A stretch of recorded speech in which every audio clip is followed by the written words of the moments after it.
Venga, vamos, sí se puede. Yo sé que puedes hacerlo. Vamos, esfuérzate. Estas son frases comunes de lo que creemos que es motivar a alguien. Confundimos la motivación con dar ánimos. Ese es el tema de hoy. Hablar de motivación y cómo esto puede ayudar a mejorar el rendimiento, el aprendizaje motor y el resultado en tus tratamientos. Hoy en día sabemos que la motivación es el primer paso para hacer. Esto no excluye la fisioterapia.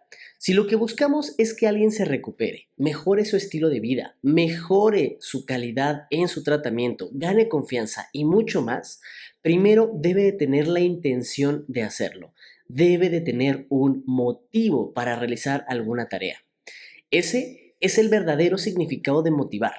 Es dar o ayudar a descubrir motivos a las personas de el cómo hacerlo. De esto nos habla Gabriel Gulf en su estudio sobre la optimización del rendimiento y la motivación. Tomémonos un café y hablemos de esto. Familia, qué gusto saludarlos de nuevo aquí en su casa Un Café con, su podcast favorito de fisioterapia, donde semana a semana estamos resumiendo un artículo y extrayendo las ideas más importantes, pero sobre todo dando las aplicaciones prácticas con el objetivo de mejorar sus resultados e impactar de manera positiva en su vida profesional.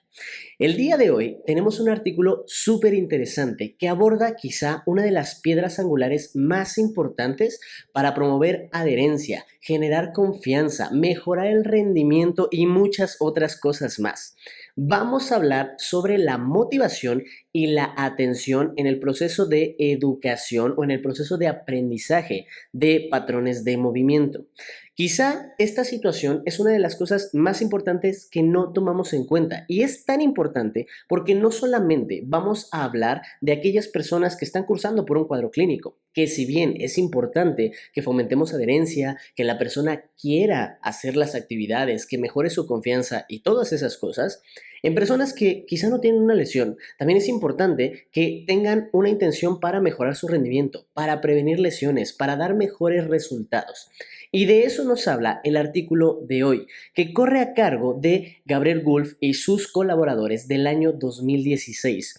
Un artículo que tiene por título original Optimizing Performance Through Intrinsic Motivation and Attention for Learning, The Optimal Theory of Motor Learning, que nosotros vamos a resumir en optimización del aprendizaje motor gracias a la motivación.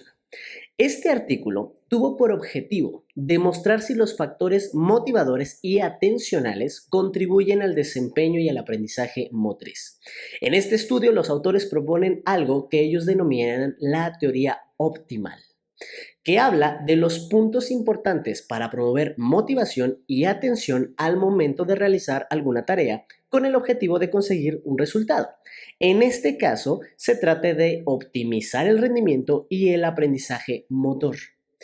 En este estudio y en esta teoría tenemos dos pilares fundamentales. Por un lado, la motivación y por otro lado, la atención. Comencemos por el pilar de la motivación. Y no estamos hablando de darle ánimos a las personas, de darle ánimos a los pacientes. Estamos hablando de darles motivos. Partamos de la idea de que para que una persona aprenda algo, primero se debe de encontrar motivada. Y este sentimiento de querer hacer nace de tener un objetivo.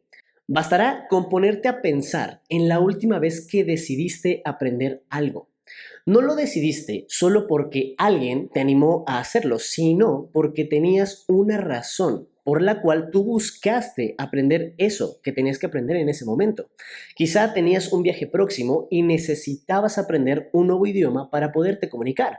O quizá tienes una pareja que ama bailar y decidiste apuntarte a clases de baile para poder compartir con esa persona algo que pueden disfrutar los dos. Tuviste un motivo, tuviste una razón para hacerlo. De la misma manera, cuando buscamos mejorar un movimiento, mejorar el rendimiento o cuando queremos mejorar un cuadro clínico, la persona debe de tener una razón para hacer aquello que tú le propones. Una razón más allá de tener que hacerlo. Hablamos de que tenga una razón para que quiera hacerlo. No se trata de tener que hacer las cosas para estar mejor. Se trata de querer hacer las cosas para conseguir algo, que en este caso puede ser la salud, un mejor rendimiento, facilidad en las actividades o en las tareas diarias. La motivación la vamos a entender como la serie de factores que influyen para promover un comportamiento y entendamos que como personas vamos a actuar cuando en primer lugar tenemos una sensación futura de un resultado positivo. Esto quiere decir que al final de la tarea algo bueno nos va a pasar. El hecho de que nosotros tengamos esta percepción de que más adelante, al terminar de hacer esta tarea, algo bueno nos va a pasar, ya nos da un motivo para querer hacerlo. Y en segundo punto, cuando nosotros nos percibimos como agentes de este resultado positivo. Esto quiere decir que eso bueno que nos va a pasar es gracias a nosotros mismos. Estos dos puntos son fundamentales. ¿Por qué? La idea de que en un futuro algo bueno nos va a pasar y que esto bueno que nos va a pasar es resultado de nosotros mismos, de nuestro esfuerzo, de nuestras actitudes, de nuestros comportamientos, es el primer paso al despertar de querer hacer algo. Es el primer paso de la motivación. Y como resultado de entender estos dos principales puntos o estas dos principales herramientas para que se promueva la motivación, vamos a entender que los dos puntos claves para desarrollar esto son las expectativas y la autoeficiencia. Respecto al aprendizaje, la adherencia al tratamiento y la mejora del rendimiento, tenemos que entender que el primer paso es promover una expectativa de que algo bueno le va a ocurrir a la persona y promover la confianza en las personas de que son capaces de hacer aquello que nosotros le estamos proponiendo. Situación que no siempre hacemos en nuestras intervenciones. En muchas ocasiones promovemos todo lo contrario, generamos miedo o inseguridad alrededor de las tareas, lo cual no da un motivo a que una persona quiera realizarla. Y por otro lado, en algunas ocasiones la tarea se percibe tan, pero tan compleja, tanto que la persona no se cree capaz de poder hacerla y por ende simplemente decide no intentarlo. En el estudio se demuestra cómo cuando una persona no se siente capaz de realizar una tarea o no se percibe capaz de realizar esa propuesta, no cree que sea relevante ni para su rendimiento ni para la mejora de su cuadro clínico, simplemente porque no va a conseguir el resultado deseado. En primer lugar, porque puede decidir no intentarlo o simplemente lo va a ejecutar sin ninguna intención ni mucho menos con atención, lo cual no permite el resultado que nosotros estamos esperando en el tratamiento. Y en un largo plazo tampoco va a fomentar una adherencia ni tampoco una correcta relación paciente-terapeuta. El segundo pilar de este modelo nos habla de la atención, aquello en lo que una persona se concentra al momento de estar realizando una tarea.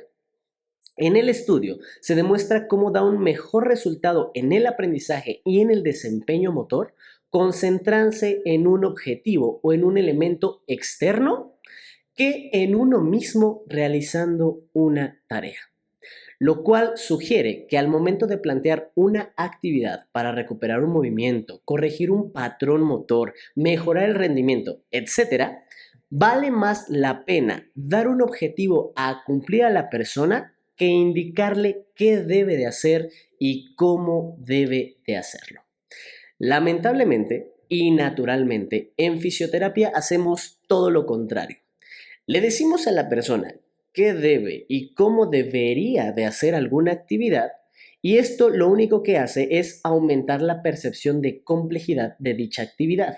Disminuye la confianza sobre la capacidad de la propia persona y en situaciones de dolor le permite poner atención en su molestia, en el área que molesta o en el área de lesión, generando hipervigilancia y evitación de actividades.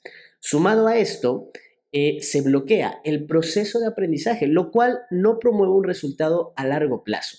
¿Qué intentamos decir con esto o qué intentan decir con esto los autores en su estudio? Que cuando nosotros nos concentramos en indicarle qué es lo que exactamente debe de realizar la persona durante la actividad, la propuesta de ejercicio terapéutico, lo que sea, la persona lo va a percibir como más complejo, porque quizá te puede ver a ti realizarlo y se compara en tus condiciones, capacidades, complexión, etcétera. Lo cual hace que la actividad para él dentro de su sistema sea una actividad mucho más compleja de lo que quizá podría ser. Esto le quita confianza, esto le genera inseguridad, esto lo desmotiva. Y obviamente no se va a sentir capaz de hacerlo y simplemente no lo va a querer hacer porque está atendiendo a las indicaciones. Por esta razón, en el artículo, los autores nos recomiendan que tiene mayor importancia darle a la persona un objetivo, que cumpla una tarea y que se le permita experimentar y explorar. Le va a ser más fácil enfocarse en cumplir el objetivo que en tratar de imitar o tratar de cumplir aquellas indicaciones que tú le estás dando.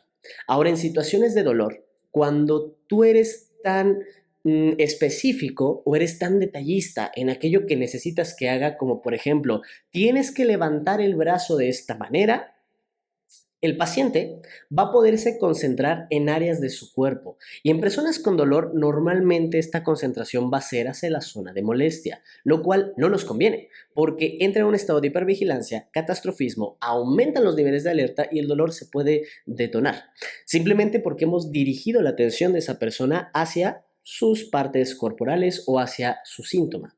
Esto a largo plazo simplemente no da resultado porque no aprende, no genera un cambio cortical, tampoco una reestructuración de los patrones y estamos reforzando de manera constante los síntomas del paciente.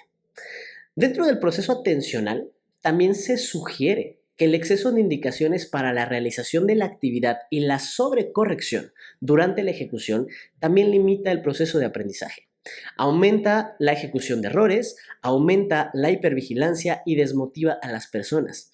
Situación que lamentablemente también es muy común en fisioterapia.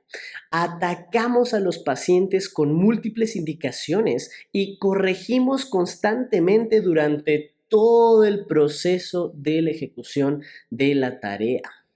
Estas situaciones de dar múltiples indicaciones y todas al mismo tiempo y estar todo el tiempo corrigiendo al paciente no permiten que se concentre el paciente, bloquea el procesamiento de la información, disminuye la capacidad de percepción, no permite la búsqueda de solución y por ende no promueve el aprendizaje motor. Y esta es una situación que todos hemos hecho en algún momento de nuestra vida profesional, que en lugar de dar una indicación clara, objetiva, queremos darle un montón de tareas a realizar al mismo tiempo a una persona. Recordemos que nuestro cerebro no está diseñado para concentrarse en más de una cosa a la vez. Debe de tener una tarea, resolverla para después poder tener otra. Pero nos encanta como profesionales dar muchas indicaciones y tirar muchos elementos al momento de realizar una actividad. Levanta el brazo, aprieta el abdomen, junta las escápulas, ve al frente, agáchate, cuida las rodillas, cuida el tobillo, Eso es demasiada información para el sistema de una persona. Es cognitivamente muy desgastante y lo cual no permite ni centrar la atención, ni concentrarse, ni ejecutar a conciencia, ni ningún tipo de resultado. Y a esto súmale que mientras esta persona está intentando entender todo lo que tú le acabas de decir, mientras está tratando de complacer todas tus indicaciones y todo ese tiroteo que le lanzaste de indicaciones, estás constantemente feedbackeando. Aguas con la rodilla, la punta del pie, no subas el hombro, descansa, aprieta el abdomen, no te muevas. Oye, cuidado con las piernas. ¿Qué te he dicho? ¿Hacia dónde vas? Es molesto. Ya no solo es el hecho de que estás saturando el procesamiento de tu paciente, sino que eres demasiado molesto, eres demasiado intenso con las personas. Eso está demostrado que bloquea el proceso de aprendizaje, disminuye la calidad de ejecución, disminuye el rendimiento, aumenta el estrés, la ansiedad, el sistema de alertas. Todo se ve completamente afectado y realmente retrasa todo el proceso de trabajo. Se sugiere en este estudio que debemos dar la menor cantidad de órdenes posibles. No deberíamos de decir cómo hacer la tarea y solamente deberíamos de retroalimentar al final del desarrollo de la tarea, para que así esta retroalimentación pueda permitirle a la persona ser capaz de reconocer dónde está el área a mejorar por sí misma y que pueda volver a intentar realizar la actividad y volver a poner a prueba su proceso de aprendizaje. Hasta este punto, tenemos algunos puntos que son importantes y que son claves. En primer lugar, que para que una persona cumpla con alguna tarea, debe de tener un objetivo o un motivo para querer hacerlo. Básicamente de esto se trata el proceso de motivar a una persona. Se trata de ayudarlos a encontrar razones para poder hacerlo, de hacerlos sentir cómodos y seguros con las actividades propuestas, para que realmente tengan la intención de hacerlo y de hacerlo lo mejor posible. Ese es el primer punto y es de lo que nos hablan los autores prácticamente en esta teoría optimal. Y el segundo punto clave de esta misma teoría, lo que estructura estos pilares, tiene que ver con la atención, en dónde se concentra el paciente cuando está realizando dicha actividad. Y esta atención puede estar dirigida tanto por la forma en la que damos las indicaciones, la cantidad de indicaciones que damos a la persona y la retroalimentación. Nos tenemos que quedar con eso de manera puntual con este artículo. Teoría optimal. Mejorar el rendimiento y el aprendizaje motor a través de la motivación y de la atención. Motivación. Dar motivos, mejorar las expectativas y crear un entorno de seguridad para que una persona quiera hacer dicha actividad, que se sienta capaz. Y por otro lado, es el pilar de la atención. Permitirle a una persona concentrarse en una cosa a la vez, no saturar su sistema de información, tampoco indicar cómo hacer las cosas y promover feedbacks solo al final de la tarea. No estar interrumpiendo constantemente la ejecución. En conclusión, promover motivación y generar atención a un foco externo mejora el rendimiento y el aprendizaje motor. Por ende, va a mejorar el resultado en tu tratamiento. Ahora, ya que tenemos claro este resumen y de qué venía el artículo y de qué trata todo esto, ¿cómo vamos a lograr tomar esta información y hacer un cambio en nuestro resultado con nuestros pacientes? En primer lugar, te voy a dar 3 propuestas que inclusive las dan en el artículo de los autores para promover motivos en tus pacientes, motivarlos, que el paciente quiera hacer las cosas, lo cual va a mejorar la adherencia, va a mejorar el estado de atención del paciente, va a mejorar disminuyendo sus niveles de defensa o su estado de inseguridad y al final del día mejorará su experiencia con tu trabajo. La primera propuesta para que lleves a la práctica se llama retroalimentación comparativa. Y se trata de mencionarle a la persona que su desempeño es mejor que el promedio de personas que lo han hecho o lo han intentado antes. Esto aplica también en cuadros clínicos. Por ejemplo, la mayoría de las personas a las que les pongo este objetivo o este ejercicio tardan más en conseguirlo comparados con usted. O la mayoría de las personas que he atendido con este cuadro clínico tienden a avanzar un poco más lento que usted. Usted está avanzando más rápido que ellos. El que una persona se reconozca y se compare con un grupo en específico que tiene las mismas capacidades y condiciones que él y que se reconozca mejor que todos ellos, aumenta su sensación de orgullo, aumenta la motivación, disminuye su estado de alerta y promueve mayores ganas de querer seguir participando. ¿Por qué? Por el simple hecho de que se percibe más capaz de hacer las cosas, de que se percibe más autosuficiente, que ese es el concepto más importante de la motivación. Según los autores, el punto de la motivación tiene que ver con promover esta sensación o esta percepción de autosuficiencia. Recuerden que el objetivo de la motivación es tener un panorama positivo a futuro y que eso positivo que me pasa es gracias a mí. De esto va la comparativa y de esto va la autosuficiencia. Me va a ir mejor y yo lo estoy haciendo mejor que ellos para estar mucho mejor. Inclusive en el estudio se habla de una comparativa que no se hizo con respecto al aprendizaje motor, ni el dolor, ni las lesiones, sino que en una escuela se tomaron a 2 grupos de estudiantes que iban a realizar un mismo examen.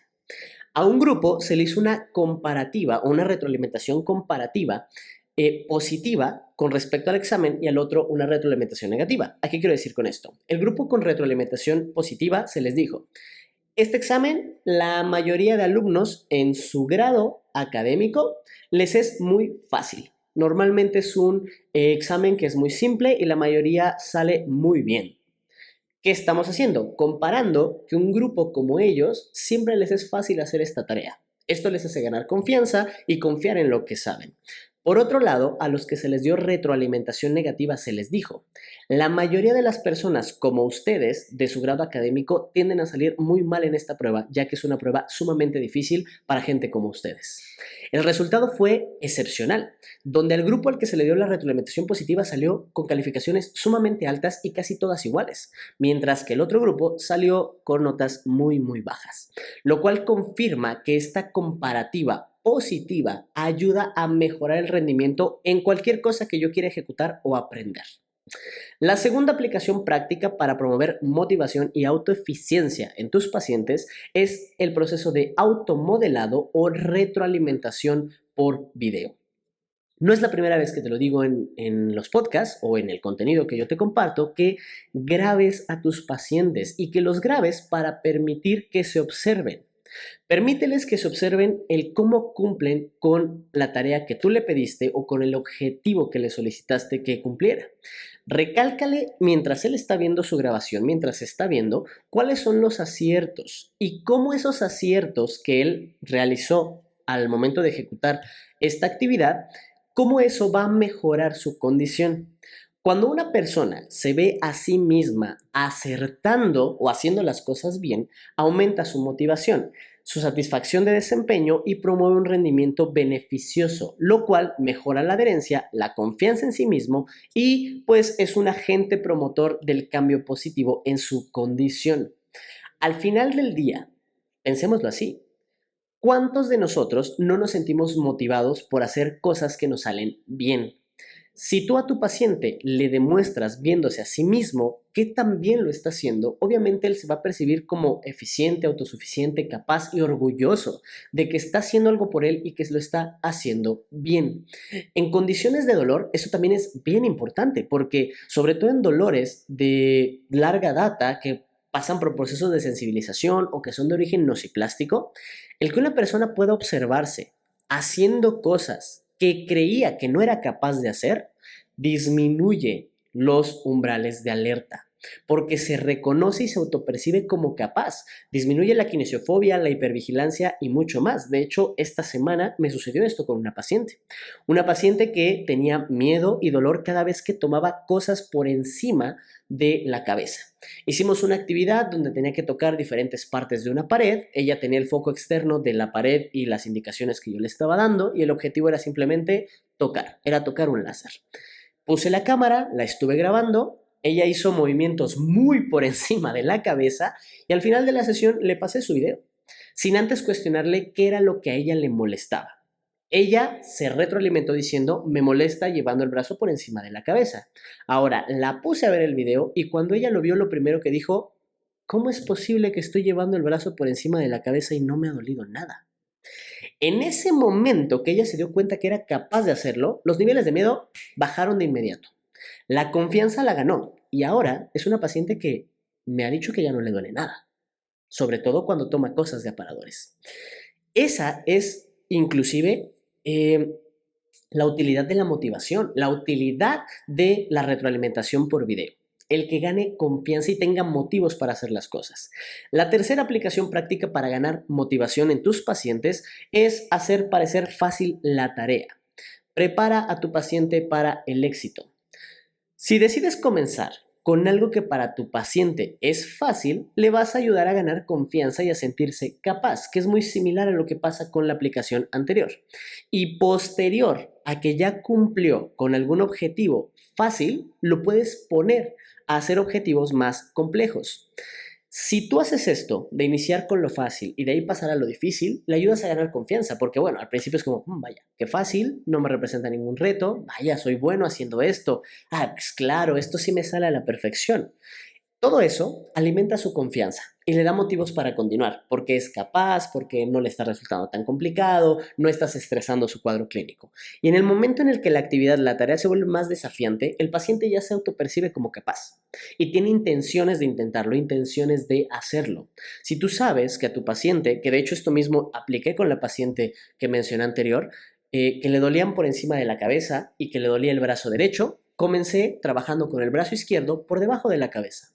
Que ganara confianza en el movimiento, que reconociera los patrones, que su cerebro reconozca en el brazo contralateral que moverse no es peligroso. De ahí pasé al brazo con dolor, trabajando por debajo de la cabeza y de repente le mandaba un puntito por arriba para que lo alcanzara y regresaba a la zona segura. Este tipo de preparar al paciente para el éxito, de iniciar con lo fácil e ir a lo difícil, de iniciar en la zona segura y poco a poco llevarlo a la insegura, le promueve ganar confianza y esto le da motivos para continuar. Y esto lo puede ir mezclando con las demás herramientas que ya te he dado de aplicación práctica. Ahora, para el segundo pilar de esta teoría, de la teoría óptimal, ya cubrimos el cómo mejorar la motivación en tus pacientes, cómo darles motivos, cómo hacerlos que estén ahí, que quieran hacerlo. Ahora tenemos que promover una atención o una intención para mejorar el resultado, que es el segundo pilar de este artículo. El primer consejo práctico: no le des indicaciones a tus pacientes. Bríndale objetivos y tareas a cumplir, lo cual le permite concentrarse en el objetivo y no en aquello que está moviendo, y también le va a promover que la persona explore y pueda encontrar soluciones por sí mismo para realizar la tarea. No es lo mismo que tú le digas al paciente, mira, levante el brazo así, que el objetivo es que toques ahí. Y si el paciente no quiere levantar el brazo, él encontrará la forma de tratar de hacerlo, ponle algunas limitaciones, tienes que tocar allá arriba sin mover los pies, tienes que tocar allá arriba con el dedo índice.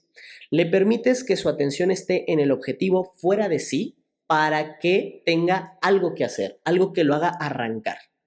La segunda aplicación práctica para mejorar la atención en tus pacientes es que los objetivos sean simples y que no corrijas durante la ejecución.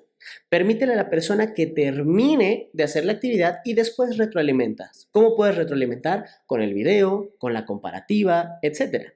Pero por favor, si tú le has dicho a tu paciente, necesito que toques allá arriba con el dedo índice, déjalo que explore, no estés en el proceso, oye, pero ¿y si sacas el codo? ¿Y si levantas el dedo? ¿Y si levantas las puntas? No, calla, calla. El promedio de interrupción tanto de conversación como de ejecución práctica con los pacientes es de 15 segundos. Imagínate qué frustrante y qué cansado ha de ser que alguien te esté dando una corrección cada 15 segundos y no te permita ni siquiera explorar el resultado. Y la tercera aplicación práctica para mejorar la atención y por ende el resultado con tus pacientes es utiliza focos externos, de ser posible. Da a tu paciente algún elemento fuera de él en el que pueda concentrarse para cumplir el objetivo, ya sea un foco externo con la tarea o un foco externo con algún elemento a evitar o a trabajar con él. El que se concentra en algo fuera de sí permite a que explore y a que aprenda de manera implícita, que aprenda a través del inconsciente, lo cual tiende a tener un mayor resultado. Estas estrategias implementadas en tu día a día van a aumentar la motivación en tus pacientes, van a mejorar su atención y su concentración al momento de realizar actividades y por ende van a mejorar el resultado de tus propuestas de tratamiento. Y con esto nosotros nos despedimos de este artículo, que es sumamente muy interesante. Tan interesante que recuerda que este resumen no sustituye la lectura. Si tú ya estás dentro del club de Telegram, tú ya tienes el artículo. Pero si no estás en el club de Telegram, pues primero pídeme para que te puedas unir, porque en el club de Telegram estamos analizando casos, compartiendo artículos, ideas, nos ayudamos entre nosotros a crecer todos los días. Pero también vas a obtener los artículos. Y que si tú no quieres estar en el club de Telegram porque no quieres crecer todos los días, mándame un mensaje para mandarte este artículo y que le puedas leer y que puedas aterrizar este resumen a las conclusiones que tú saques. Yo me despido sin antes recordarte que me encanta que me mandes tus comentarios, que espero leerlos en YouTube, que te suscribas al canal de YouTube, que califiques en Spotify el podcast. Nos ayudas mucho a llegar a mucha gente para que podamos seguir compartiendo y ayudando a crecer a más fisios de manera profesional. Yo te veo la siguiente semana con otro resumen, con más conocimiento, con más consejos prácticos para que llegues a ser el profesional que siempre has deseado y destaques en comparación de los demás profesionales que te rodean. Recuerda que nos vemos la siguiente semana. Yo te quiero, te aprecio y te veo por aquí en tu casa, en tu podcast favorito de fisioterapia, Un Café Con. Cuídate y hasta la próxima.